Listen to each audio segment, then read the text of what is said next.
এই সালাদগুলো কি কি এটা একটু বলে দেন তো। এটা বেগুন আলু, হ্যাঁ। এটা কাঁচামরিচ, ধনিয়া পাতা, রসুন। আচ্ছা, আমরা তো অনেকেই মাসকালাইয়ের রুটির কথা শুনেছি। এই রুটিটা প্রসেসিংটা একটু যদি আমি দেখানোর চেষ্টা করি। কি খবর মামা, ভালো? এটা হচ্ছে মাসকালাইয়ের রুটি। পার পিস কি এখনো 30 টাকায়?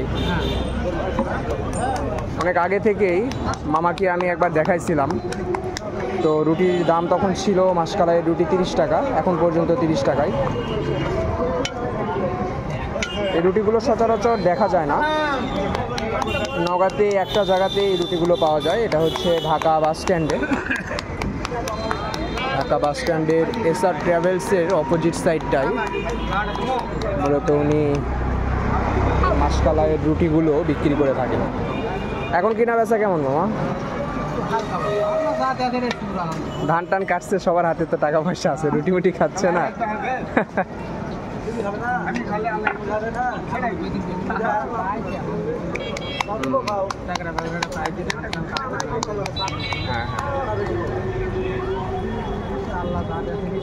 হ্যাঁ, এটা তো অবশ্যই। তো এই হচ্ছে মামার মাসকালাইয়ের রুটি। যারা কিনা খেতে চান চলে আসবেন, ভিডিও দেখে যারা আসবেন অবশ্যই আমার চেষ্টা করবেন ওনার সাধ্যমতো স্পেশাল রুটি খাওয়ানোর জন্য।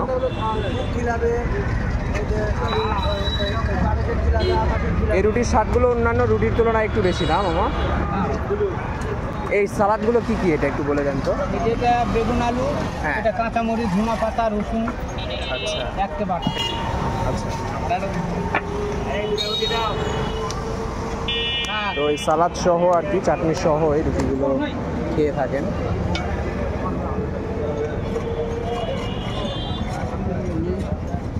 বানানোর প্রসেস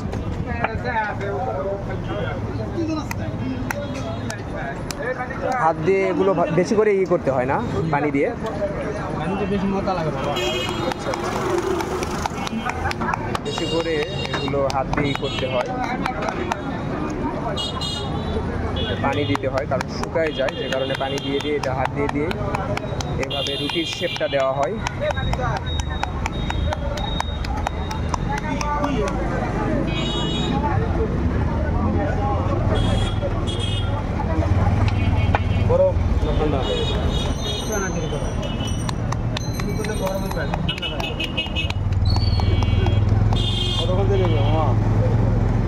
এই যে রুটির শেপটা চলে আসছে, এটা কিন্তু হাত দিয়ে মূলত এরকম করা হলো।